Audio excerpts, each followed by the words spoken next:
ሸገር ካፌ ሸገር ካፌ ሸገር ካፌ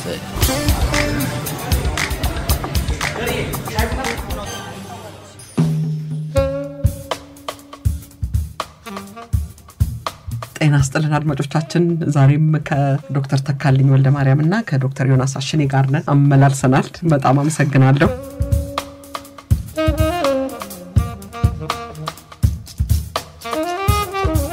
ዘመኑን በነገስታቱ መምጣትና መሄድ መክፈል እንደሌለብን ደጋግመህ ገልጸህልናል ተካልኝ የዛሬው ትንተና ካንድ ወደ አንዱ የሚደረግ የሽግግር ጊዜን ይመለከታል ይመስለኛል በኢትዮጵያ ውስጥ የሽግግር ወቅቶች አገር እስከሚረጋ ድረስ ከባድ ናቸው ይባላል አንዱ ከባዱ የሽግግር ጊዜ ይሄ ይመስለኛል አይደለ ወደ ኢያሱ ሊሆን ይችላል ኢያሱ ጊዜ በተለይ የሽግግር ጊዜ ብቻ ሳይሆን የተለመደው የቀውስ ጊዜ የመፋለስ ጊዜና ከዛም አልፎ ተርፎ የልጅ ኢያሱ ነገር ሳይጀመር ያበቃ አቦርቲቭ የሆነ የጨነገፈ ነገር ነው ተብሎ ነው የሚታሰበው ብዙ ጊዜ የሽግግር የሚለው ነገር እዚህ ውስጥ ለመጠቀም አስቸጋሪ ነው ምክንያቱም ካንድ ወደ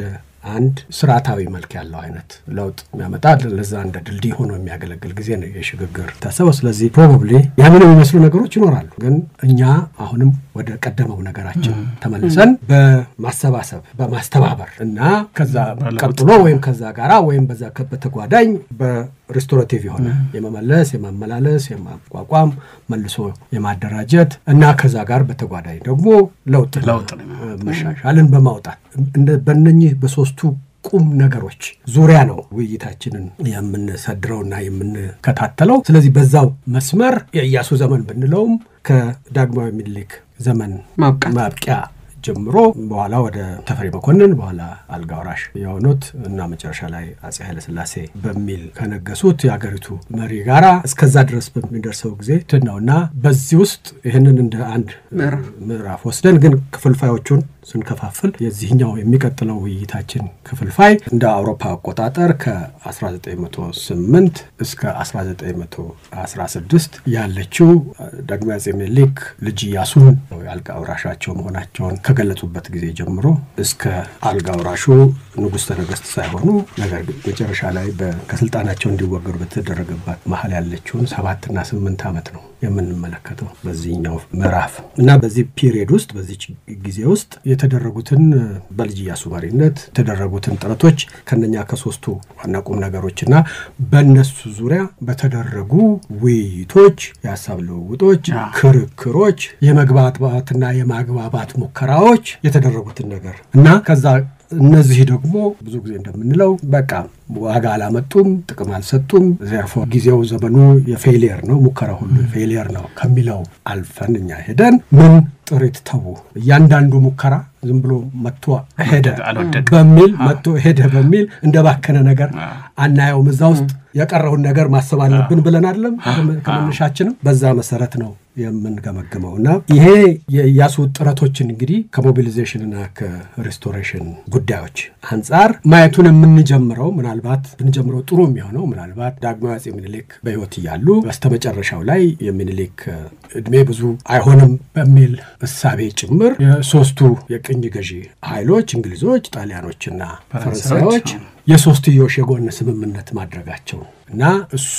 የፈጠረውን የሀገር ውስጥ ስሜትና እንቅስቃሴ በተወሰነ ደረጃ አይተነዋል በዳግማዊ ምኒልክ ጊዜ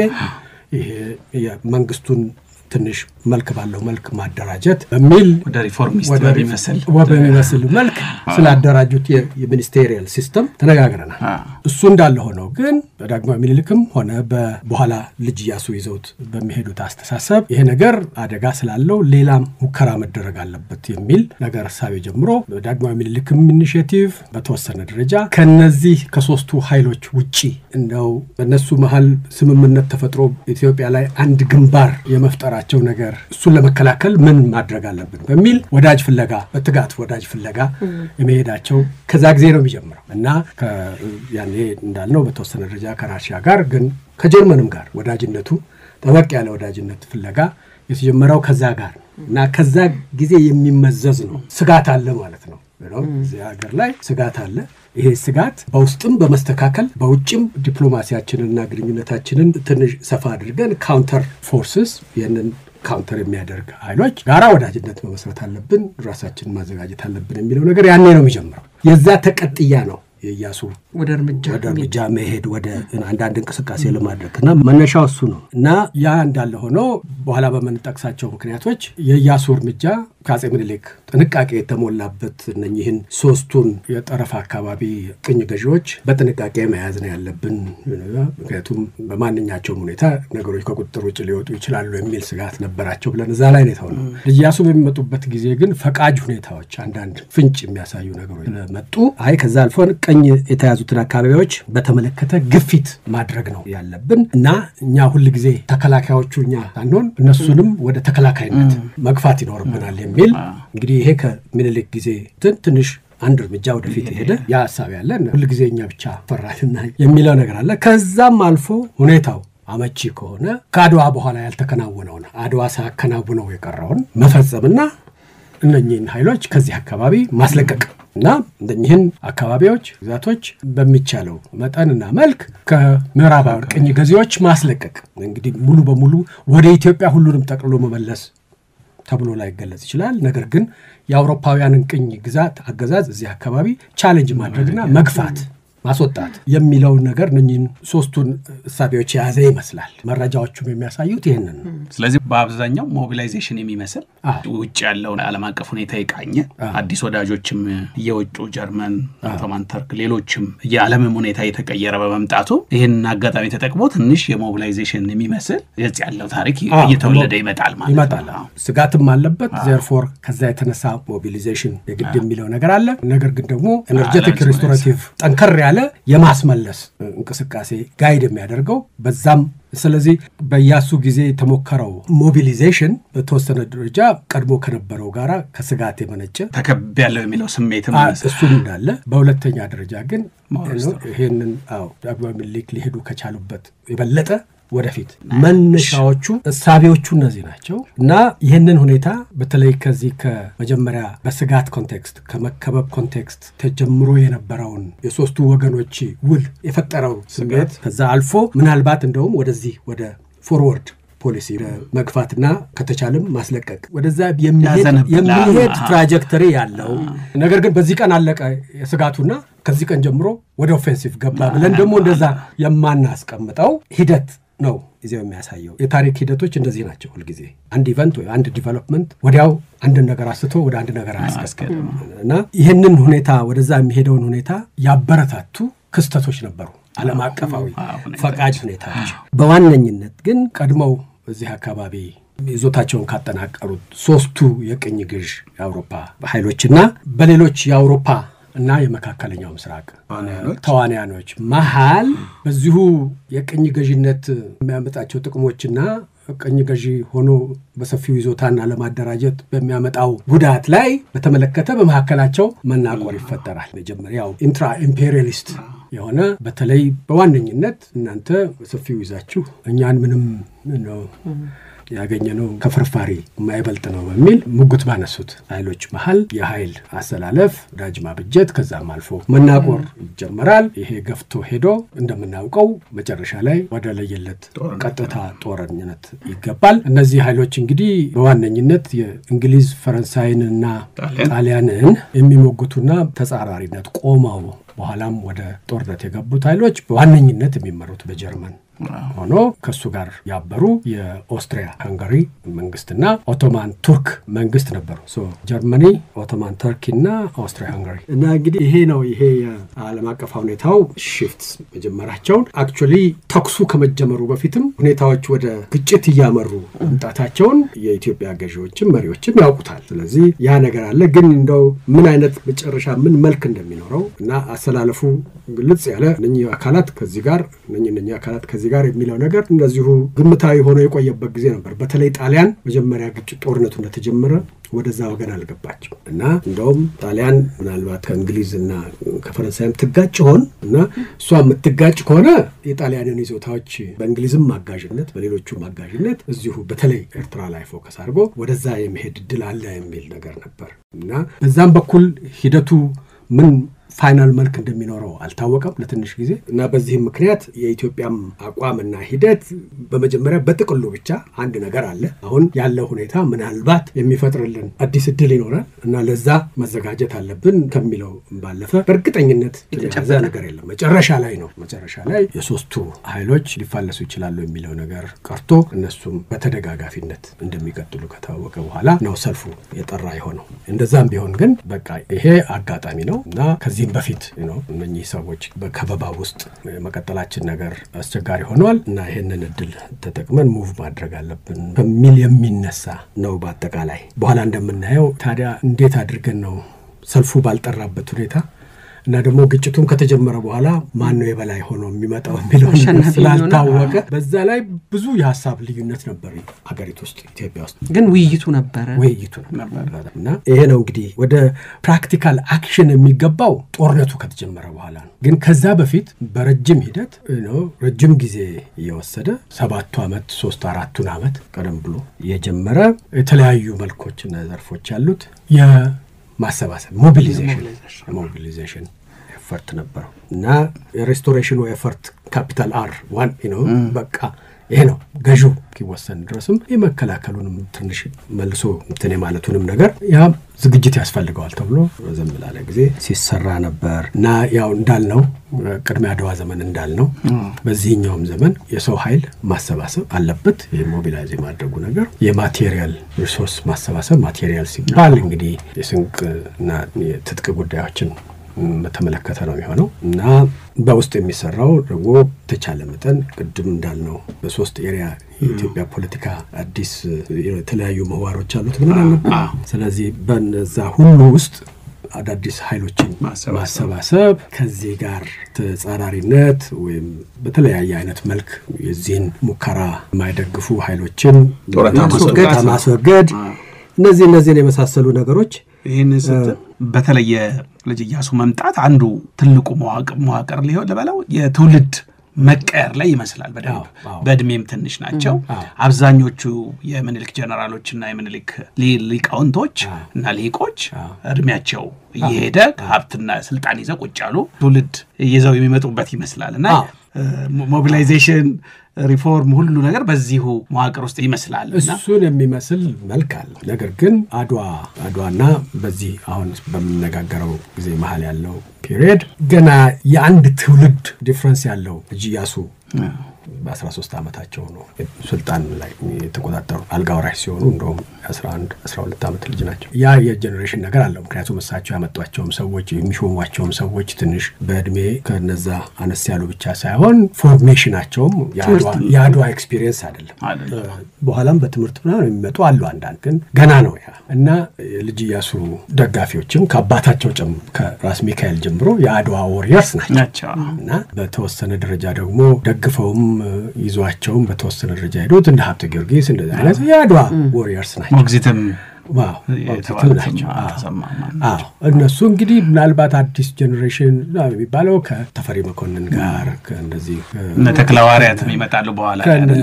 እምሩ ኃይለ ሥላሴ ጋር ከእንደዚህ አይነት ሰዎች ጋር ተለፍ ዛሬ ዴፊኒትሊ ኒው ጄኔሬሽን ናቸው። አድዋ ለነኚህ ሰዎች የአባቶቻቸው እንትን ነው። ነገር ግን ስርዓት ውስጥ የአድዋን ኤክስፒሪየንስ ያዛል። ከአድዋ በኋላ በድህረ አድዋ የአዲስ ተከሻው ሬስቶሬሽን ውስጥ ጥቅም ያገኙአሉ። ደግሞ የሚገባንን ያህል ደግሞ ጥቅምና አላገኘንም እንደውም ኃይላችን ስልጣናችን ተቀናነሰ የሚሉ ወገኖችም አሉ። ስለዚህ ሰልፉ ትንሽ ዘብረቅረቅ ያለ ነው። እንደዚህ በቀላሉ ኦልድ ጄኔሬሽን ኢዝ ጎን ኒው ጄኔሬሽን ነው በኢያሱ አዝማችነት የሚለው እንደዚህ አብሶሉት አድርገን አንየው እንጂ ያ ኤሌመንት አለበት። ታሪክ ሁሌ እንደዛ አይነት እድል አይሰጥም እና በውስጥ ያለው ፋይት ያንን መልክ ይዛልና በኋላም ኢያሱና የነ ተፈሪ ጄኔሬሽን ነው ክቤል የሚያደርገው in one form or another። ግን ጥሩ ነጥብ ነው። በጣም ውይይት የሚያስፈልገው ነጥብ ነው። እንግዲህ ምንድነው በተለይ ግን የዚህን የኢያሱን የሞቢላይዜሽን ሙከራ አይነተኛና ልዩ የሚያደርገው ምንድነው በተለይ በድህረ አድዋ የመጣውን የሥርዓት ከዛ ተነስቶ የተንሰራፋውን ሥርዓት አንዳንድ ገጾችና ሁኔታዎች መለወጥ ያንን መለወጥ የግድ ይላል ከሚል የተነሳ ነው ይመስለውና ያንን በተለይ የመኳንንቱ አድዋና ከዛ በተከታታይ በዳግማዊ አፄ ምኒልክ ስር ባደረጉት አስተዋጽኦና ሰሩት ገድል የገነኑ እና በዛም ምክንያት ባገኙት ሪዋርድ ሽልማትና ኃይል ተንሰራፍቶ የነበረውን ያ ደግሞ በተለይ እንደምታውቁት ብዙ ቦታ ላይ የበላይነት ተገኝቶ በስሩ ሰዎች ብዙ በሚቸገሩበትና በሚጎዱበት ሁኔታ የተደራጀ ስርዓት ስለነበረ ይሄ ስርዓት ይሄንን ይዞ ቀጥሎ ወደዚህ እንደገና መልሶ ትግሉን ወደ ውጭ ወደ ማውጣቱ ጋር አስቸጋሪ ስለሆነ በዚህ ደረጃ የዛን መደብ አጠቃላይ መኳንንት ብለን ጠራ ነው እንጂ ላይ ወይዛዝርትም አለበት እና መኳንንትና ወይዛዝርት ብለናል እንጂ ብዙ ኮንንነትን ከጦር አበጋዝነት ጋር የሚያያይዝ ነገር አለው። ይሄ ግን በተለያየ አይነት መልክ ቀሳውስቱም አለበት እና ኤስታብሊሽመንት ዋናው የኤስታብሊሽመንቱ አንዱ ዋና አንጓ ነው። በመኳንንት ስር ብዙ መልኮች አሉ። በሌላ በኩል የተወላጆች ያልናቸው የመሳፍንት ናቸው እነሱ እና ብዙ ጊዜ ኦፍ ኮርስ መሳፍንት መኳንንት ካህናት ወታደር ምናምን እንደዚህ ይባላል። የኛ ጠቅለል አድርገን በሶስት ዘርፍ አድርገነው አራተኛውን ገባሩን ባላገሩ ያልነው እንደዛ አድርገነዋልና ይሄንን ስርዓት እንደገና ሪወርክ ማድረግ በተወሰነ ደረጃ በተለይ ይሄ ግልጽ የሆነ አቢዩሲቭ የሆነውን ፎርሙን ከፍተኛ ጫና የሚፈጥረውን ህዝቡን የበላይና የበታች የበዳይና የተበዳይ የገዢና የተገዢ የተነጂና የነጂ እንደዚህ የሚለውን በህዝቡ መሃል የልዩነትን መንፈስ የሚፈጥረውን የዚህን ስርዓት ገጽታዎች እዛም ማስተካከልና ያንን የውስጥ ቅራኔ ማለዘብ አስፈላጊነቱ የታየበትን ሙከራ ነው ያደረጉት የሚመስለው እና ኤክስፕሎቴቲቭ የሆነ እንትኑን ቶን ዳውን ማድረግ ያስፈልጋል እና ለዛ ይገባናል መንፈስ ይዘው የነበሩትን ሰዎች ማስኮረፍም ቢሆን እዛ ደረጃም የሚደርስ እርምጃ ወስዶ ሪስክ ወስዶ ያንን ማድረግ የግድ ነው የሚል ንባቤ የነበራቸው ይመስላል ልጅ ያሱ አስተሳሰብ። እንደውም ባለፈው የንብረት አዋጅ የመጀመሪያው ብለህ ነግረህናል አለ ተካልኝ በኋላ እንመጣበታለን ሪፎርሙ ጋር በሪፎርሙ ደረጃ ኮንቴክስት ውስጥ እናየዋለን እና በተለይ ደግሞ በጠረፍ አካባቢዎች በቀደም እንዳልነው እዛ ያለውን ኃይል ካልቲቬት ማድረግ ዝም ብሎ ማባበል ሳይሆን ካልቲቬት እና ኢኔብል ማድረግ እና ከውስጥ ከሚደረገው ኢንቴግሬቲቭ እንቅስቃሴ በተጓዳኝ በተለየ ሁኔታ ካልቲቬት ኢንቦልደን ማድረግ እና አቅም መስጠትም ጭምር ምክንያቱም ሁለቱም ባንድ ላይ ነው የሚሄደው እና በዛ ጊዜ ጠረፍ አካባቢዎች ያሉ ሰዎችን መሰብሰብ ማቅረብ ማወያየት ምናምን ብቻ ሳይሆን ማስታጠቅ የሚታሰብ ነገር አልነበረም። አሁን ግን ከዛም አልፎ እነኚህን እንደ የጋራ ጉዳይ ባለቤቶች አድርጎ ሰልፍ ውስጥ ለማስገባት በዛ ጊዜ እሳቤ በጣም ቦልድ የሆነ አብዮታዊ እንኳን ባይባል ተራማጅ ጠንከር ያለ እርምጃ ማድረግ አስፈላጊ መሆኑን ያዩበት ነው እና ይህንን በማድረግ ለዚህ እንዲያገለግል ተብሎ በዚህ እሳቤ ሰፊ የሆነ በየቦታው ውይይት ምክክር ስለመደረጉ ከበቂ በላይ መረጃ እና ይሄ ያሱ ቤተ መንግስት ሰዎችን በየቦታው ጠርተውና አሰባስበው ወይም በመልእክተኛና በደብዳቤ ለዚሁ የመመካከር ነገር ሳይሆን ራሳቸው በአካል በየቦታው ይሄዱ እና ሄደው ጎብኝተው መውጣት ብቻ ሳይሆን ሄደው ቆይተው እዛ ግንኙነቶችን ፈጥረው ካልቲቬት አድርገው ሐሳቦች ዙሪያ ብዙ ተወያይተው መላና ዘዴ አብረው ቀይሰው የሚሄዱበት ሂደት እንዳልኩት በጠረፍ አካባቢዎች ላይ ትኩረት ያደረገ ግን በሁሉም ኢትዮጵያ ክፍሎች የተደረገ እነዚህ ብዙ ጊዜ ኢያሱ ጎበኛቸው ሄዱና መጡ በሚል ብቻ የጉብኝትና እንቅስቃሴ ነገሮች ተደርገው የሚታዩት ነገሮች ሁሉ ብዙ ቦታ ላይ ዴሊበሬት የሆነ የማግባባት የመሰብሰብ የማነቃቃት እና የጋራ ጉዳይ ማስረዳት ሙከራዎች ነበሩና ማንኛውም ጊዜ በበለጠ ምናልባት በኢትዮጵያዊነት ጉዳይ ላይ ሰዎችን ለማሰባሰብ ይሄንን የኢትዮጵያን የመከበብ ወይም ኢትዮጵያ ልዩ መልክንም ተለይ በሃይማኖት ዙሪያ ለምሳሌ የነበሩ እንደዚሁ ብዙ አስተሳሰቦችና የቅራኔ አዝማሚያዎች አሉ እነሱንም ትንሽ ለማረቅና ኢትዮጵያውያን ብዙ ነገር ልንለያይ እንችላለን ነገር ግን ይሄ ጉዳይ አብሮ ሊያሰልፈን ይገባል የሚለው እሳቤ አሁን ከሰሞኑ የተጀመረ ነገር አይደለም ያን ጊዜም የነበረ ነገር ነው ግን ያን ጊዜ in a way አዲስና በተወሰነ ደረጃም ሪስኪ የሆነ ኤፈርት ነው እና በተለይ ደግሞ እንደ ኢያሱ ያለ ባክግራውንድ ለነበረው ሰው ተወላጅነቱ ከየት እንደሆነ ታውቃላችሁ የአባቱ የቀደመ ታሪክ አለ ከዛ ጋር ተያይዞ በቀላሉ ሌላ ትርጉም ሊሰጠው የሚችል ስለሆነ ሪስኩ በዛው ልክ ከፍተኛ ነው መረዳቱም የሚመጣው ከነበረው ባክግራውንድ ነው መረዳቱም እውነት ነው ትክክል ነው ምንም ጥርጥር የለውም እሱ መረዳቱም የሚመጣው ከቱም በአድዋም ጊዜ ቢሆን እና ከዛም ወዲህ በተለያየ ቦታ በሚደረጉ እንቅስቃሴዎች እኮ በዚህኛውም ወገን በዛኛውም ወገን ሁለቱም የሶስቱም የሃይማኖት ጉዳይ ብዙም ቁብ የማይሰጣቸውም ሰዎች ነበሩበትና የሃይማኖት ጉዳይ ከዚህ በላይ ሄዶ የልዩነት ነገር መሆን የለበትም የሚለው ነገር ከራሳቸው ኤክስፒሪየንስም ብቻ ሳይሆን ከኢትዮጵያም የቀደመ ኤክስፒሪየንስ የሚመጣ ነው የሚሳብ ነው ብዙ ሰዎች ያንን እንደ ትልቅ ነገር አድርገው የሚተረጉሙት አሉ ኦፍ ኮርስ ልዩነት ደግሞ እዚህ ደረጃ ድረስ ነው ደግሞ ብሎ የሚሉ ሰዎች ተቀደመው ጊዜ ጀምሮ ነበሩና ግን በዛ ላይ የያሱ የራሳቸው ኤክስፒሪየንስ እና ያደጉበት አካባቢ ትውልዳቸው ምንም በዚህ ላይ አስተዋጽኦ አልነበረው ማለት አይቻል ነበረው ጥርጥር የለውም እና በየቦታው ሄደው ሮሮ መስማት በደልን መስማት ለዛም ማስተካከያ ነገር ማድረግ ናም ብቻ ሳይሆን ያንን ተለያየ ቦታ ሮሮና ምሬት የነበራቸውንም ኃይሎች ወደ አዋንታዊ ኃይልነት የመቀየር ሙከራ አድርጎ ይሄንን ነው ለዘለግላ ያለ ጊዜ የተሞከረው እና ለዛ ጊዜ በጣም ይሄ ትልቅ እንትን ነው ቅድም ያልከውንም የጄኔሬሽን አዲስ ጄኔሬሽን ምክንያቱም እንዳልለው የሚያደርገው ምንድነው በተጻራሪነት የሚቆሙትም ሰዎች የዛው ጄኔሬሽን አካላት ስለሆኑበት ነው ወደ ጄኔሬሽን ነገር ተብሎ ሞቢላይዜሽን ምንለው አሰባሳቢ ጥላ ስር እንደገና ደግሞ ሪፎርሚስት የሚመስል ለውጥን ያቀፈ ማሰባሰብ ወይም ማሰባሰብን ያቀፈ ለውጥ አይነት ሪኔጎሺዬሽን የሚካሄድ ዲያሎጂካል ሂስትሪ አይደል ይያልን ያለው ዲያሎግ ወዴት እየሄደ ነው በሶስት ሁሌም እንደምትለው ዲያሌክቲካል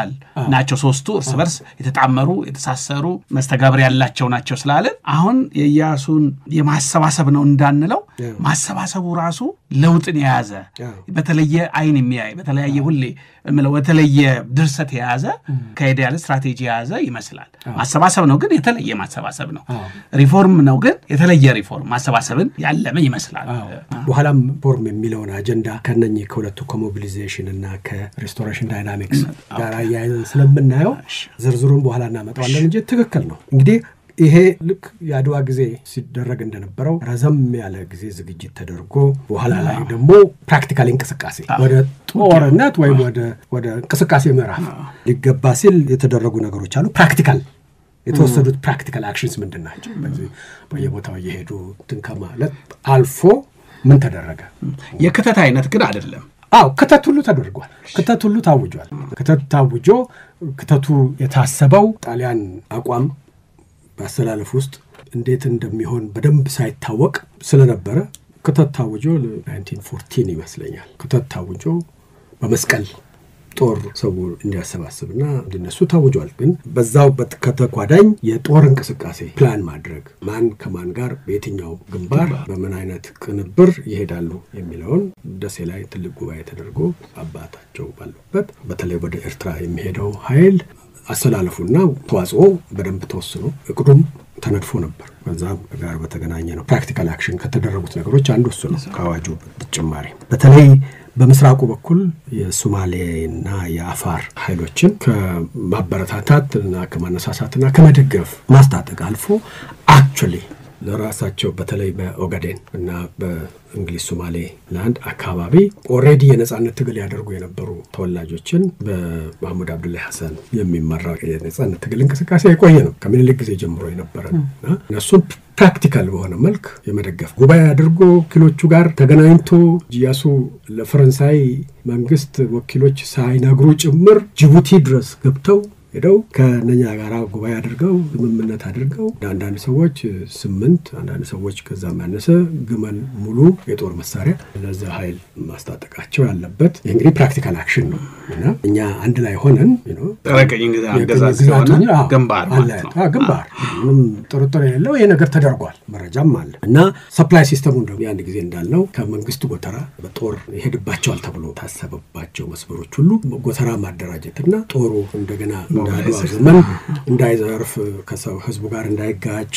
በሰፕላይ ችግር እንዳይጎዳ የማድረግ ዝግጅት አድርገዋል የጦር መሳሪያም እንግዲህ በተቻለ መጠን በግዢ ማሰባሰብ በተለይ ከአዲሶቹ ወዳጆች ጋር በተገናኘ ሙከራ ተደርጓል እንደውም አንዳንድ ምንጮች የሚሉት ምንድነው አንድ የሎካን ቡድን ኦስትሪያ የና ሄዶ ከራ ያደረገ ሳለ ነው አርክዲዮክ ፍራንስ ፈርዲናንድ የተከደለው የኦስትሪያ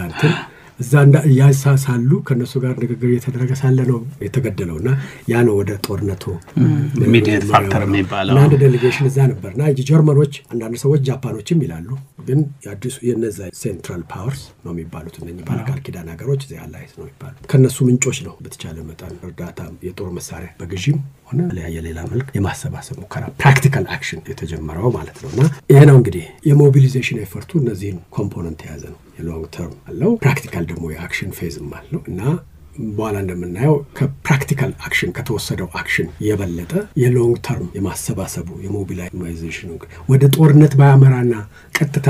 ፍልሚያ ውስጥ ባይገባም ለዛ ዝግጅት ተብሎ የተደረገው የማሰባሰብ የማስተባበር ያ ነው ፕሮባብሊ እንደ ትሩፋት እንደ ጥሪት የሚሆነው የዛ ዘመን ዳያሎግ አይደለም እናወራው የዛ ዘመን የኢያሱ ዳያሎግ አላማው ቀኝ ገዢዎች ጋራ ትግሉን የማሳለጥ የማፋፋም ቢሆንም ለዛ ዝግጅት ሲባል የተደረገው በኢትዮጵያውያን መሃል የአንድ ሀገር ህዝብነትን በሃይማኖት አካባቢ ወይም በሌሎች በሚያለያዩን ጉዳዮች ላይ ያሉትን እነሱን ለመቀነስ ተብሎ የተደረገው ዳያሎግ እሱ በራሱ በጣም ወርስ ነውና አሁን እንግዲህ የኛ ውይይት እኮ ሁሉ ጊዜ በየቦታው ተሞከረ ሳይሰራ ቀረ ተፋለሰ ወይም አልተሞከረ ሞከረ ሳይሰራ ቀረ ተፋለሰ ይያል አብዮተኞቹም ጋር ስንመጣ ሞከሩ እንደው ተጨፋጨፍ ምንም አልተሳካም የኛ ነገር ያለፈውን ምንም አንይዝ ጥሪት አንይዝ ሁሌ እንደ አዲስ ነው ምን ጀምረው የሚል አመለካከት አለ ይሄ በጣም ትልቅ ጉድለት ያለበት አመለካከት ነው እኔ እንደሚመስለኝ ስለዚህ ከያንዳንዱ ሙከራ ጋራ ምንድነው በየጊዜው የሚለወጠው ነገር የሚሞከረው ነገር ምንድነው ምንድነው ከጊዜው ጋር የሚያልፈው የሚለው ነገር ማመዛዘን ያስፈልጋል እንግዲህ ምናልባት ዳያሎጉ ከምንላቸው ጋር ሲደረግ ከጠረፍ አካባቢ ጋር ሲደረግ እዚህ ውስጥ አጠገባቸው ከነበሩት ገናን በሀብትም በኃይልም ከሆኑት ጋራ ይሄ የእርቅንትን ነገር አልተደረገም ምናልባት እዛም እንግዲህ ይሄው በተወሰነ ደረጃ አሁን የምንገባው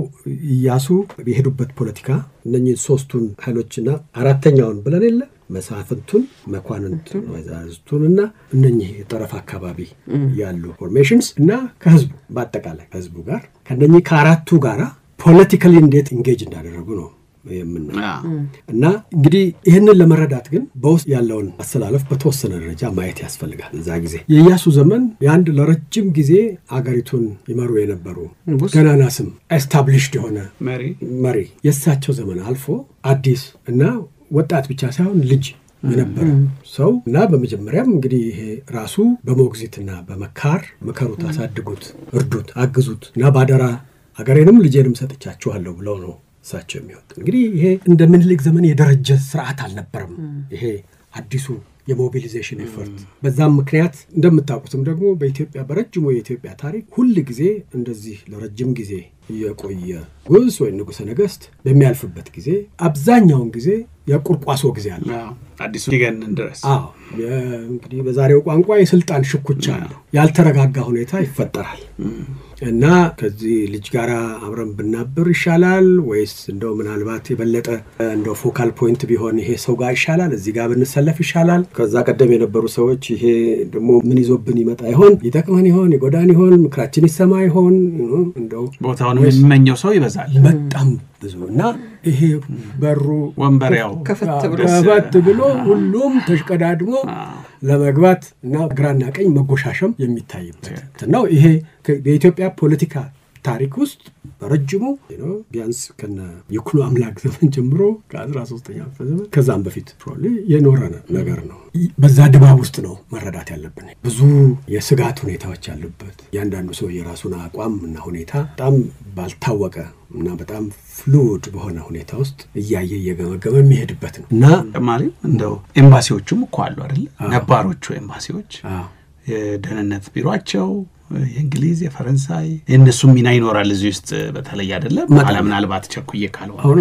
ትክክል ነው በኋላ የነዚህ ፎርስስና አሁን ከዚህ የሚመጡት ኃይሎች መቀናጀት ጋር ስለምንመጣ ነው ሁለተኛ እንደ አድዋ ጊዜ የለየለት ግልጽ የሆነ ኢትዮጵያን ገፍቶ መጥቶ ጥሶ ገብቶ የቅኝ ሀገር ለማድረግ ከቶ የመጣ የውጭ ኃይል አልነበረም በዚህ ጊዜ ስጋቱ እንዳለ ቢሆንም ኢሚዲየትሊ እና ግልጽ የሆነና የለየለት ወራሪ በር ከማንኳኳት አልፎ የሚበረግድበት ሁኔታ ላይ አልደረሰም። ስለዚህ የውስጥ ሰልፉ እንደዛ አይነት ጊዜ ያን ጊዜ በተፈጠረው አይነት የግድ የሚሉት አመልህን ያደርገህ ወደ ሰልፉ ግባ የሚል ሁኔታ አልነበረም። ይህም በውስጥ ላለውትን በተወሰነ ደረጃ ይሄ ነገር ይቅርብኝ የግድ ጉዳይ ነው ከዚህ በፊት የበደለኝም ቢኖር ብሎክ ምኒልክ ጋር ሰልፍ ገብተው የገቡት አይነት ሰዎች ሁኔታ የሚፈጥር ሁኔታ አልነበረም። ትንሽ በተወሰነ ደረጃ የስጋት ደረጃው ከዛም አልፎ እንደው አንዳንድ ሰዎች እውነት ማን ነው ወዳጅ ማን ነው ጠላት ለኢትዮጵያ የሚለው ነገር ላይ እነኚህን ሶስቱን አንድ ካቴጎሪ ያስገብተው እነኚህ ጠላት ናቸው እነዛ ወዳጅ ናቸው የሚለው ነገር ላይ ወጥነት ያለው የሐሳብ አንድነት አልነበራቸው እና አንዳንድ ሰዎች ቀድሞ ዳግማዊ ምኒልክ በሚያስቡበት አይነት መልክ እነኚህኑ ሰዎች በዘዴና በብልሃት በነይዛቸው ሁኔታውና እንትኑ በደንብ እስኪመች ድረስ ደርሶ መጋፈጡ ላያስፈልገን ይችላል አገራችንን አላስፈላጊ አደጋ ውስጥ ለምን እንከታለን ኦቨር ሪአክት ለምን እናደርጋለን የሚል አስተሳሰብ የነበራቸውም ነበሩ። እነኚህ ናቸው በኋላ እንደውም ከውጭ ወኪሎች ጋራ ከሶስቱ የቅኝ ገዢ ኃይሎች ወኪሎች ጋራ በቀጥታ በመስማማትና በመናበብ እንኳን ሳይሆን ሐሳብ መለዋወጡን የቀጠሉበት እና ይሄ እዚህ ላይም የነበረው ነገር እዚህ ውስጥ ያለውን ኃይል የማሰባሰብ ነገር በተለይ በኤስታብሊሽመንቱ ውስጥ ያሉትን ኃይሎች የማሰባሰብ ነገር አስቸጋሪ አድርጎታል እና ቅድም እንዳልነው ደግሞ የኢያሱ የኋላ ታሪክ እና መሬት ላይ ኢንተግሬቲቭ ሙከራቸውን የሚጎዳቸውና ያልተስማሟቸው ሰዎች አሉ የግልም ኢንትረስት ችግር አለበት ይሄ ነውና በሌላ በኩል ደግሞ በኋላ እንደምናየው ምናልባት የነዚህ ሁሉ እንዳሉ ሆነው የኢያሱ የግል ባህሪያቸው ወጣትነታቸው እንግዲህ ወደ መሞቃትነት አለ ወጣት እና እሳቸው ደግሞ ከዛም በተጨማሪ ትንሽ የችኩልነት የደፋርነት ሪስክ የመውሰድ በተወሰነ ደረጃ የነበራቸው ናቸው እና ብዙ ቦታ ላይ በጣም አርቆ ሐሳቢነትን የሚያንጸባርቁ የሚያሳዩ ባህሪዎችና ድርጊቶች ነበራቸው። በተለይ ሐሳባሳቢነቱ ከሰዎች ጋር በዳያሎግ አብረን መቆም አለብን የሚለው ነገርና በዛ በኩል እና በተለይ ሃይማኖት ከሚገባው በላይ የጦዘ ልዩነት ምንጭ መሆን የለበትም የሚለው እንትን በጣም ትልቅ ነው። በሌላ በኩል ደግሞ አንዳንድ ጊዜ በቀላሉ በውይይትና እንደው አንዳንዱን ነገር ይቅርብኝ በሚል በመተው የአገራችንን የከረመና የቆየ ባህላዊ ታላቅና የታናሽ የመካሪና የተመካሪ ነገሮችን እና በቀላሉ አንዳንድ ጊዜ ሊስተካከሉ የሚችሉ ነገሮችን ገለል በማድረግ አንዳንዴ በማጣራትና በመናቅም ጭምር የት ይደርሳል ብዙ ጊዜ እንደማስበው ከወጣትነታቸውና ከዚህ ጋር የተያያዘ የሚያበረታቷቸውም ሰዎች ነበሩ ይባላል እና በዛ ምክንያት አንዳንዱ ነገር በአግባቡ ባለመያዛቸውም ጭምር የሚፈጠር ነው። በዋነኝነት ግን ኢያሱ እነዛን ሁለቱን የውስጥ ኃይሎች ድህረ አድዋ ተጠቃሚ መኳንንትና መሳፍንትና ድህረ አድዋ በተወሰነ ደረጃ ብዙም ያልተጠቀምንም የሚሉ ግን ተወላጅ ከመሆናቸው ጋር አሁንም ስልጣንና የሀገር ባለቤትነት ጉዳይ በተለየ የሚታይበት እዛ ሰልፍ ውስጥ ያሉ አካላት ከነዚህ ከሁለቱ ጋር ባደረጉት ግንኙነት እንግዲህ እንዳልኳችሁ መስመሩ ግልጥ ብሎ መኳንንቱን መቱ መሳፍንቱን ደገፉ የሚል ባያሰኝም ባይባልም በአብዛኛው መሳፍንቱን ከአባታቸው ጀምሮ እንደዚህ አንታይክሎክዋይዝ ብትወስጂው ትግራይ ጎንደር ጎጃም አልፎ ወለጋ እና ጅማ አባጂፋር ፌም እነዚህን በጠቅላላ በዳግማዊ ምኒልክ ዘመን ከተወላጅነታቸው የሚመነጭ የስልጣን ባለቤቶች የነበሩትን እንደዚህ በደምሳሳው ታይ አንድ ሁለት ቦታ መፋለስ አለ አሁን ትግራይ ውስጥ እና ደጃዝማች ገብረስላሴ ጋር ደምስላሴ ጋር ባሪያ ጋር እና ቀደም ብሎ ደግሞ ከደጃዝማች አብርሃ ራያ ጋር እንደዚሁ ምናቆሮች ነበሩ ድንበርተኛ ቢሆኑም ልጅ ኢያሱ የጠረፍ አካባቢዎችን የድንበር አካባቢዎችን ይዘው ማበረታታት ፖሊሲያቸው ጋር ትንሽ የሚቃረን ሁኔታ ትግራይ ውስጥ አንዳንድ ቦታ ተፈጥሮ ነው። ያ እንዳለ ሆኖ ግን በአጠቃላይ ከነዚህ የስልጣን ባለቤቶች ጋራ መግባባት የደረሱበት ከብዙዎቹ ጋራ ቤተሰባዊ ግንኙነት የመመስረትን ጭምር ኢያሱ በየቦታው እየሄዱ የመሳፍንቱን አካባቢ ባላባትን ልጆች ያገባ ነበር ያጩ ነበር የሚባል ነገር አለ። ነገር ግን ያ እንደ ሞቢላይዜሽን ስትራቴጂ ነው ኢንተግሬሽን እና ሞቢላይዜሽን ስትራቴጂ ነው። በዛ በኩል ያላቸው ሁኔታ የተሻለ ሆኖ ከዛም የተነሳ ብዙ ሰዎች እንደው ይሄ ሸዋ ላይ ያለው ነገር መኳንንቱ አሰላለፍ ያሰጋውትና ሲባል የት ይሄዳል በዚህኛው በዛም በዚህም የኔ ጋና ያለ የት ይሄዳል የሚለው ነገር ነበራቸውና በዛ በኩል በተወሰነ ደረጃ አባታቸውን ንጉስ አድርገው በብዙ የሰሜን አካባቢዎች ላይ ቆራጭ የበላይ ሲባል እነሱ ቆራጭ በማድረጋቸው ትንሽ የከፋቸው አንዳንድ ሰዎች ይኖራሉ ምንም ጥርጥር የለውም በተረፈ ግን በአብዛኛው ተቆራጥ ተፈለጥ ያሉት ስለሌለ በዛ በኩል ደህና ሁኔታ ነበረው ነው ይመስለው ከመኳንንቱ ጋር ነው በተለያየ ምክንያት እንግዲህ እዚህ አካባቢ ነው እነኛ ተወላጆቹ የወረስነው ስልጣን ነው ብለው ነው ያንን የሚሞግትና የሚፈነቅል ኃይል እስካልመጣ ድረስ relatively they are reassured እነኚህ ግን ተሿሚ ናቸው እና የረጋን ቅልፍም ወስዳቸው እና አሁን ደግሞ በእነሱ ዲስፐንሴሽን እነሱ ገነኑበት ስርዓት ውስጥ የነበረው የጭቆናና የልዩነት ነገር መስተካከል አለበት ብለው በየቦታው ኢያሱ ሙከራዎች ስለሚያደርጉ መነካካታቸው አይቀርና ዋናው የኢያሱ የውስጥ ተቀናቃኝ ኃይሎች ከዚህ ነው የሚመነጩት እሳቸውም እነዚህን መነካካት የግድ ነው በሚል እነኚህን የአባቴን ቅልቦች በሚል እነዚህን ምንስ ባደርጋቸው የሚል አይነት አስተሳሰብ ከመያዛቸው ጋራ እዛ ውስጥ ብዙ መሻር አለ ማንቀሳቀስ አለ አንዱን ባንዱ ጋር እንዳይተባበሩ በቀደም እንዳልነው ያን ማድረግ ነገር አለ እና ደግሞ በየቦታው የሚያደርጓቸውን አንዳንድ ቦታ ላይ መሬት ከዚህ በፊት ተነጠቁ ሰዎች መልሶ ለባላገሩ ነገር ሁሉ ስላለበት ይሄ ነው ዋናው ሲስተሙን ኮር የፖስት አድዋ ሲስተሙን ኮር ኤሌመንት ዋና መሰረታዊያን የሚጎዳ ነገር ነው የሚሆነው ስለዚህ አብዛኛው የውስጥ ተቃውሞ ከዚህ ወገን የሚመጣ ሆኖ ቅድም ባልኳቸው ከባቢ ሁኔታዎችም ደግሞ የግድ አብሮ መሰባሰብን የግድ የሚል ሁኔታ ስላልነበረ እና ደግሞ ከማን ጋር ነው የምንጣላው ለምን የሚለውም ላይ የሐሳብ ልዩነት ስለነበረ እነዛ ሁሉ ተደማምረውበት እዚህ ሴንተር ላይ አብዛኛው የሸዋ መኳንንት ናቸው ከነሱ ጋር ነው ቅራኔዎች የነበሩት እና ሌሎች ተዋናንስ ለምሳሌ እነ ተሰማ ሸቴ እነ ተክለሐዋርያት በተለይ ምዕራብ ሀገር ተምረው የሚደርሱ የሚኒሊክም የላኳቸው ምሁራን እየደረሱ አዲስ ኤሊት አዲስ ሊቅ እና ተከሻለ ወደ ጨዋታው ለመግባት የሚመጡ አዲስ ትውልድ ያልኩት በዛ ምክንያት ነው እነዛ ከዚህ በፊት ተናግረን ሚኒሊክ አንዳንድ ኢቨን የደብዳቤዎች የሁሎች ኮፒውን ለተለያዩ ምሁር ለሚሏቸው ሰዎች ይልኩ ነበር የሚለው ነገር አለ የንጉሱና የሊቃውንት ግንኙነት ሁሉ ጊዜ ከተበተለ ተሰማ ሸቴ ጋር አብረው ሁሉ ጊዜ በጣም ረጅም ጊዜ አብረው ያሳልፋሉ በጅሮን ተክለሐዋርያት ላይ አብረዋቸው ይኖራሉ እነዚህ አዲስ ኤሊትም የሚመጣ ይመስላል ግን በደንብ እንደ በኋላ ጊዜ አይመጣም በኋላ ዘውዲቱና ተፈሪ ጊዜ በዛ ጊዜ ነው የበለጠ ሞርኳለስ የሚያደርጉት እነኚህ ሰዎች ነበሩ በኢያሱ ጊዜ ከንቲጋ ገብሩም አሉ እና እነኚህ ሰዎች በተወሰነ ደረጃ ምናልባት ሁሉም ባይሆን አብዛኞቹ ከንቲጋ ገብሩና ተክለሐዋርያት በተለይ የልጅ ኢያሱ እንቅስቃሴና አንዳንድ ቦልድ የሆኑ ሙከራዎች መጀመሪያ ስበዋቸው ነበር ከንቲባ ገብሩ እንደውም ካልተሳሳትኩ በስተቀር ደሴ ውስጥ በተደረገው ጉባኤ አንዱ አቀናባሪና ከጀርመኖቹ ጋር ሆነው ያንን የፕላን የማውጣት ነገር ውስጥ ነበሩበት የሚል ነገር አለ እና አልነበሩ እነዚህ አንደኛ ኢያሱ ቦልድ ኤነርጂና ሙከራው አትራክት ቢያደርጋቸውም ላክ ኦፍ ዲሲፕሊኑ የሚሄድበትን አቅጣጫ በደንብ ማወቅ የሚመስል ነገር ስለሌለበት መጨረሻ ላይ ተክለሐዋርያት እኮ ይናገራል መጨረሻ ያግፍ ነበር በኋላ ግን ነው ባዮ ብዙ ምንትን የለውም ብዬ ወደዛ ሄድኩኝ ድርሰትም ፋቡላም በጽፈለት አልነቃለ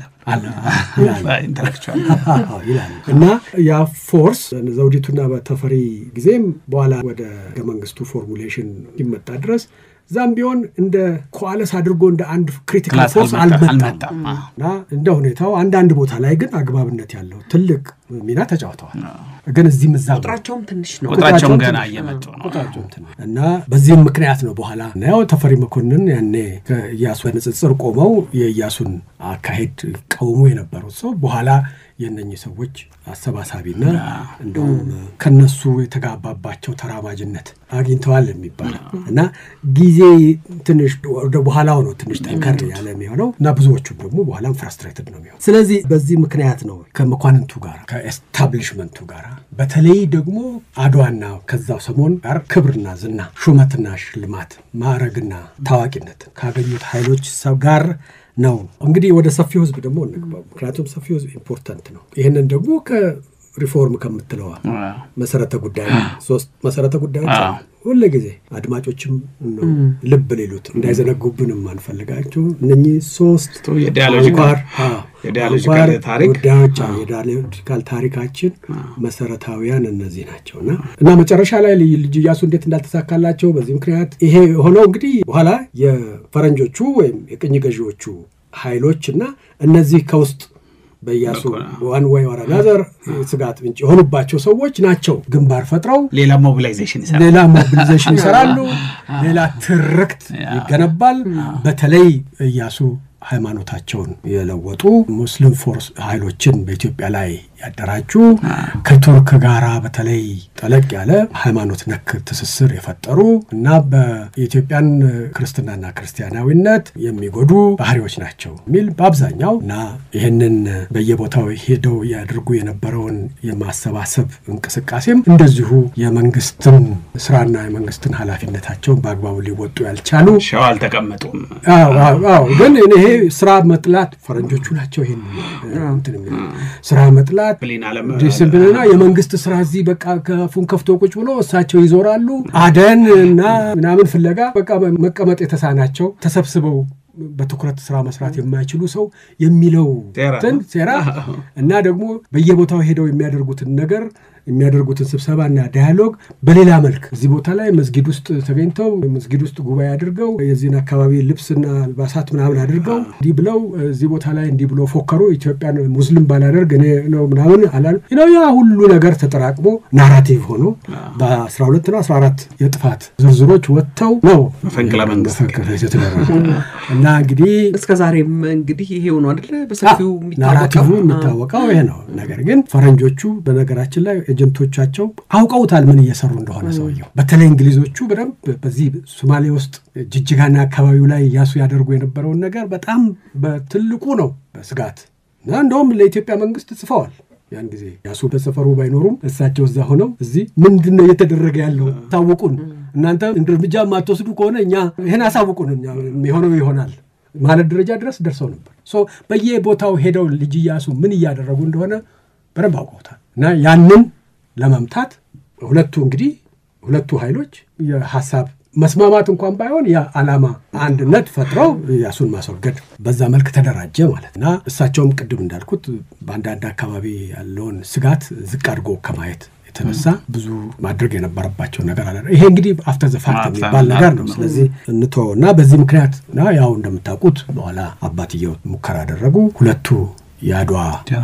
ጀነራሎች ንጉስ ሚካኤልና ፊታውራሪ ሀብተ ጊዮርጊስ መጨረሻ ላይ እንደ ሲምቦሊካሊ እነዚህ ሁለቱን አብጣን እንጂ ሌሎችም ብዙ ኃይሎች አካባቢያቸው ሰገሌ ላይ ባደረጉት ሰገሌ በፊት ሌሎች ግጭቶች ነበሩ ባደረጉት ዋና ትልቅ የእርስ በርስ ጦርነት በጣም ብዙ ሺህ ሰው የተሰዋበት ያለቀበት በሁለቱም ወገን እና ትልቅ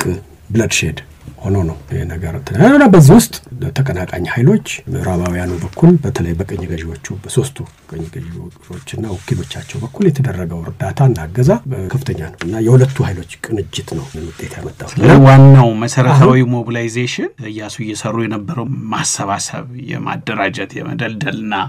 ለማግባባት ሁኔታዎች እንዲደናቀፍ ሌላ ሞቢላይዝ ለሁለት ከተከፈለ ሀገሩ ሌላ ካውንተር ሞቢላይዜሽኖች መጡና ነው ወደ ግጭት የሚጋቡት እነኛን የአካባቢ እርስ በርስ ኃይል ማነሳሳቶቹ ነገሮች እናውቃቸዋል ይደረጋሉ ሞቢላይዜሽን ይደረጋል ግን አሁን የምናወራው ስለምንድነው ስለ ሀገራዊ ሞቢላይዜሽን ስለ ሀገራዊ አጀንዳነት ሞቢላይዜሽን እና ሪስቶሬሽን እና ሪፎርም እንደ ሀገራዊ ብቻ ነው የምንወስዳቸው ማለት ነው እንጂ በየቦታውማ ብዙ ሰልፎች ይሰለፋሉ ቀረርቶ ሰልፉ ትርክቱ ብዙ ኃይሎች ይኮለኮላሉ እና ብዙ የሞቢላይዜሽን ይፈርሳሉ እና ቅድም እንዳልኩት ነገር ግን እዛ ላይ አበቃ ኢያሱም ከስልጣን ተባረሩ በኋላም ታድነው ተያዙ ተጋዙ እስር ቤት ገቡ ጥሎ የሚቀጣጥል ነገር አለው ነገር ግን በዛ ላይ የኢያሱ ኤፈርት ወደቀ እና ቅድም እንዳልነው በተደጋጋሚም እንዳልነው እዛ ላይ አበቃ ምንም ከሸፈረ ብለን አንሄድም ብለን አንዘጋውም እና ያን ጊዜ ስለ ሶማሌዎች ዛሬ ኢትዮጵያዊነት ስለ አፋሮች ዛሬ ኢትዮጵያዊነት በምዕራብ በኩልም በቤንሻንጉልም በአሶሳም በጋምቤላ እንኳን ኢያሱ ያደረጉት ነገር ትንሽ ለየት ያለ ነው በነገራችን ላይ የማግባባታቸውን ያህል የማስማማታቸውንም ያህል የመቀስቀሳቸውን የኢትዮጵያዊነት የአንድነትን ነገር የመስበካቸውን ያህል ልጅ ኢያሱ ግጭቶች እና ኃይል የተቀላቀለበት ሬዚስታንስ ሙከራዎች በሚደረጉበት ቦታዎች ውስጥ በጣም ሃይ ሃንድድ የሆኑ ሰው ናቸው አንዱ በጋምቤላ በቤንች በአኝዋክ በእነዛ አካባቢዎች ከአካባቢው ገዢ ጋራ የሚያጣላ የሚያናቁር ነገር ተፈጥሮ በተለይ በአኝዋኮች በኩል አልፈው ድንበር ሄደው ከሌላ ጋር ተዋግተው እንደዚህ የሚል ነገር ተፈጥሮ እዛ ያልተመቸ ሁኔታ ሲፈጠር በግስገሳ ሄደው ሄደው ከወለጋ ከነበሩበት በገስገሳ ሄደው ከፍተኛ ወሬሳ መቱት የሚባል ነገር ታውቃለህ ወሬ ብላንኬት አታክ አንዱ ደግሞ እዚህ አፋር ውስጥ አይ ቲንክ በአፋርና በከረዩ ኦሮሞ ጎሳዎች መሃል ግጭት ተፈጥሮ ሰዎች ሞተዋል እዛም ሄደው አጠፋ አጠቃ የተባለውን ወገን እንትን ብለዋልና ያኔ ጥፋተኛውን ለይቶ ለፍርድ አቀርቦ እንደዚህ ምናምን ሳይሆን ነው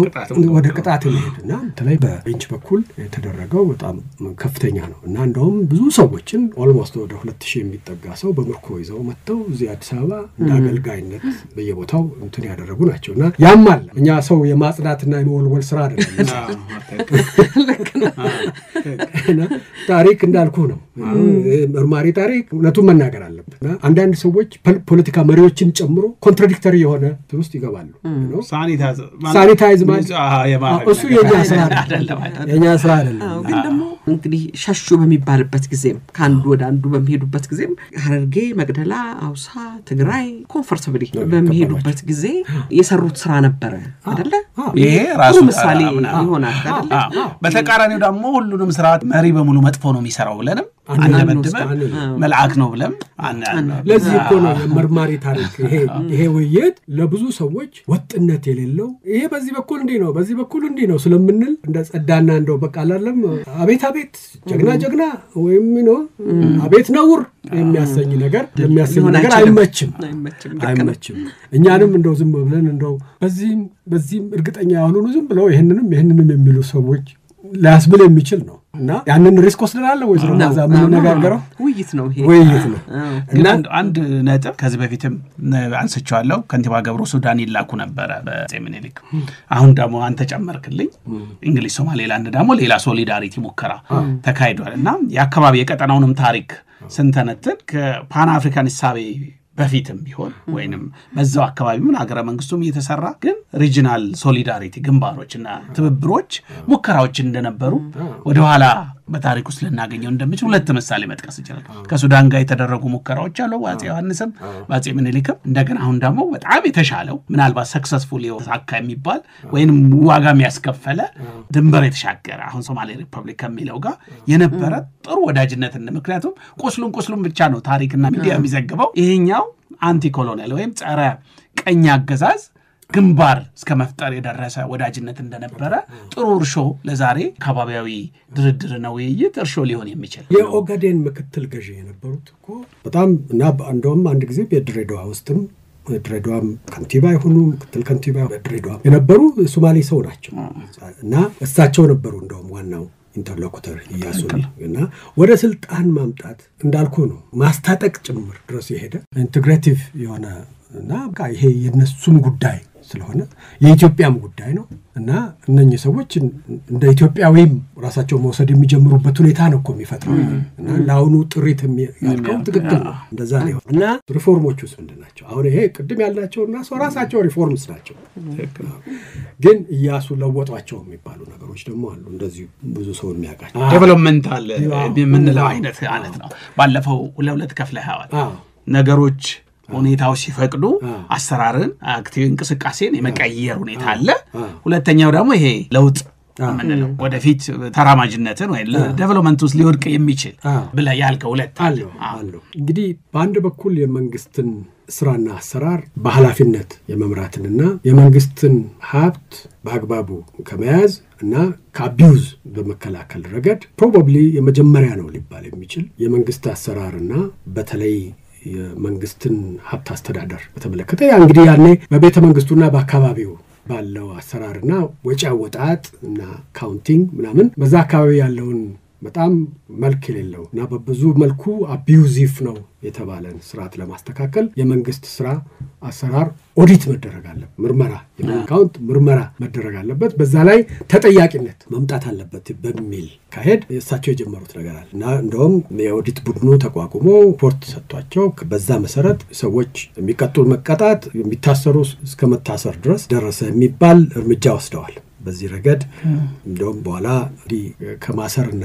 በአካል ከመቅጣት ይልቅ ምክንያቱም ያሉበት ሁኔታ ተወሰነ ደረጃ ጠላትን መቀነስ ስለሚያስፈልገው ምንም እንኳን ከመኳንንቱ ጋር ብዙ ትንማይሉ ቢሆንም ወደ ንብረቱን ያለ አግባብ የተገኘ ንብረት መንግስት እንደገና የሚሆንበትን ነገር ብናደርግ ይሻላል በሚል ያደረጉት ነገር አለ። ይሄ ኢንትረስቲንግ ነው። ብዙ ቦታ ኢያሱ ከህዝቡ ከታች የነበረው ዋንኛው ሮሮ በየሄዱበት ቦታ የግብር ስርዓቱ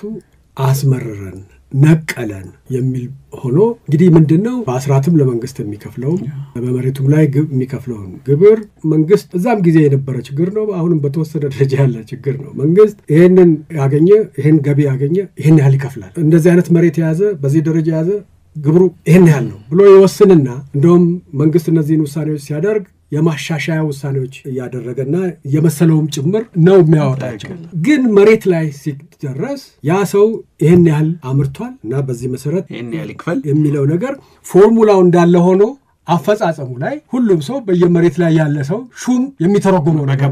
በገባው ልክ በፈለገው ልክ እና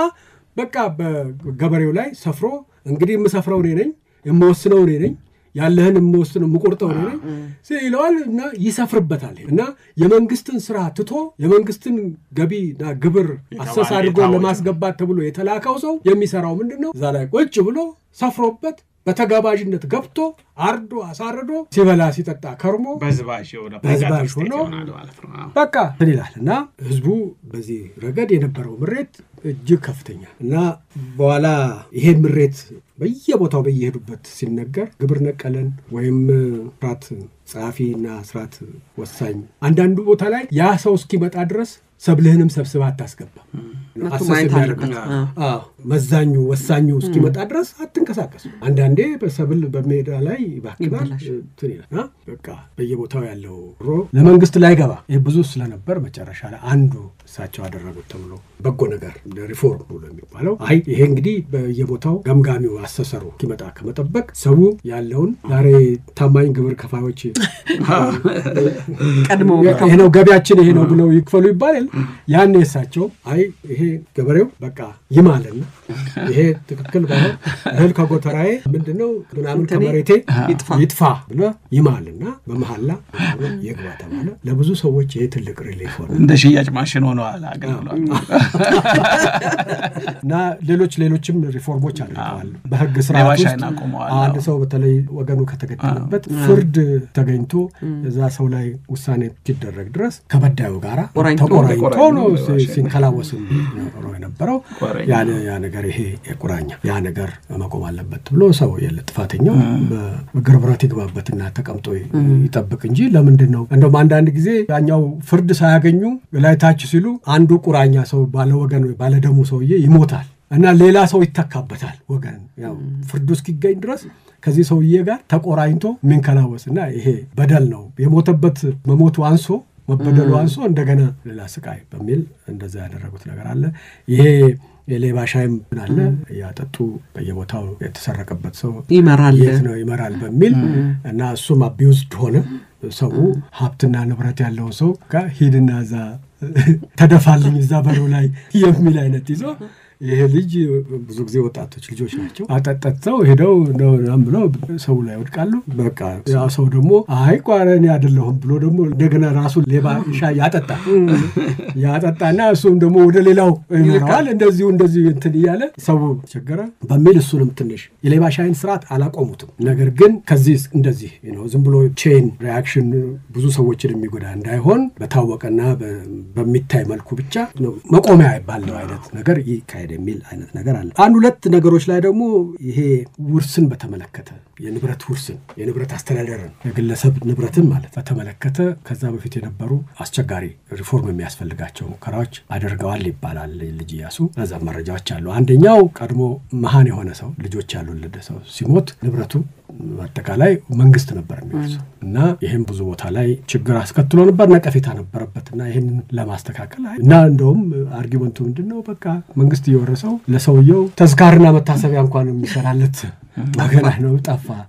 የሚል ነው። አይ ይሄ እንደዚህ ከሚሆን ወንድም እህቶችም ወደ ጎንም ነው እነሱ ንብረቱን ወርሰው እነኛ ሰዎች እንትን ይሉ የሚል በተወሰነ ደረጃ የመንግስትን በንብረት መልሶ የመውሰድ የመንጠቅ ወይም መንጠቅ ነው እሱን የሚቀንስ ነገር አድርገዋል። በሌላ በኩል ከጥፋት ጋር ከወንጀል ጋር በተገናኘ ምንም እንኳን ቀደም ብሎ በ1900 ዓመተ ምህረት የሚኒስትሮች ምክር ቤት የመጀመሪያው ውሳኔው አንዱ ንብረት በመንግስት ላይ የተሰራ ወንጀል ከሌለ በስተቀር ተለያየ ሌሎች ኃጢአቶች ምክንያት ሰው እንዳይነጠቅ እንዳይዘረፍ የሚል ነገር ቢያወጡም ያ ፕራክቲስ ቀጥሏል ልጅ ኢያሱን ጊዜ እና ልጅ ኢያሱ ራሳቸው እንግዲህ ምን ያህል እንደተጠቀሙበት አላውቅም። በዛ በቀደመው ህግ ግን እሳቸው እንደገና ይሄ ነገር መቆም አለበት በሚል ጥፋተኝነት በንብረት ማስቀጣቱ በገንዘብ ሊቀጣ ይችላል አንድ ሰው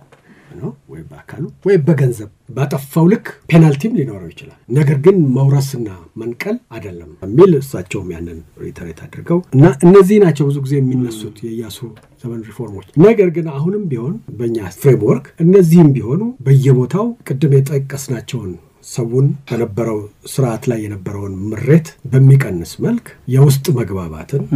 እና ኃይል የማሰባሰቡን ነገር በሚረዳ መልክ ያደረጉት ነገር ተብሎ ሊታሰብ ስለሚችል ምንም እንኳን በራሳቸው ተነሳሽነት ይሄ ነገር በጎ ነው እንዲህ መሻሻል አለበት ብለው ያደረጉት አልነበረም ማለት ባንደፍርም ከዛ ጋር ያለው ተያያዥነት ግልጽ ነው። ምክንያቱም አንድ ሰው እነዚህን ነገሮች ይሄ በዚህ መታረም አለ በየቦታው አቤቱታ እየሰማ የሰዎችን ምሬት ያዳመጠ ይሄ ነገር በዚህ ይስተካከል በሚልበት ጊዜ it is another form of conducting the dialogue ዳያሎጉም ሐሳብ ልውውጥ ብቻ ሳይሆን እንደዚያ መሬት ላይ ያሉ ነገሮች ለውጥ በሚያመጣ መልክ የሚደረግ ነው እና ከዛ ጋር የተሳሰረ ነው። ሙሉ በሙሉ እንደው ዝም ብሎ ፕራክቲካል ኔሴሲቲ ያመጣው ዩቲሊቴሪያን የሆነ ይሄንን ተጠቅመው እሳቸው ኃይላቸውን ማሰባሰብና ባዳን ላይ ኃይል ማሰባሰብ ነው ሙሉ በሙሉ ወደዛ ባንለው ሙሉ በሙሉ ደግሞ ሞደርናይዝ ማድረግና ሪፎርምና እንደው መንግስትን ወደ ብዙ ጊዜ እንደሚባለው የአውሮፓን ስርዓት ሞደርናይዜሽን የአውሮፓን ስርዓት ማስገባ ወደዛም ዝም ብለን ጠቅልለን መከተው ነገር አይደለም። የሁለቱም በተወሰነ ደረጃ የሚገናኙበት ነገር አለ። ነገር ግን እኛ ሪፎርም አሁንም በአብዛኛው በኢትዮጵያ ውስጥ ከፕራክቲካል ኒድስ ከፕራግማቲክ considerations የሚነሳ ነው እንጂ ቴዎሎጂካል ሆኖ ቲዮሬቲካል ሆኖ ኢዲዮሎጂካል ሆኖ ወይም በፈረንጅ ዘካሪነትና መካሪነት የሚደረግ ኮፒ ፔስት የማድረግ ሙከራ ነው የሚለው ነገር ትንሽ ከበድ ይላል።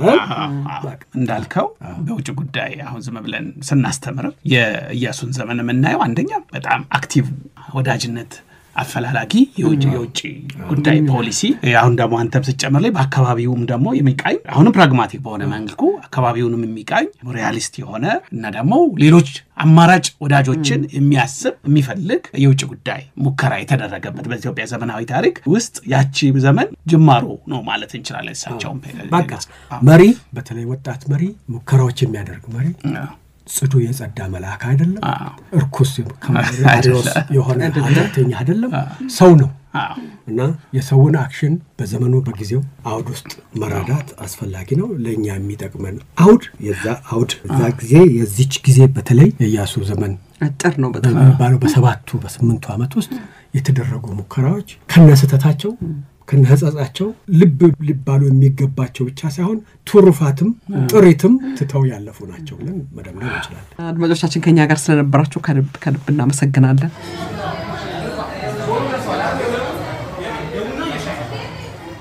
ሸገር ካፌ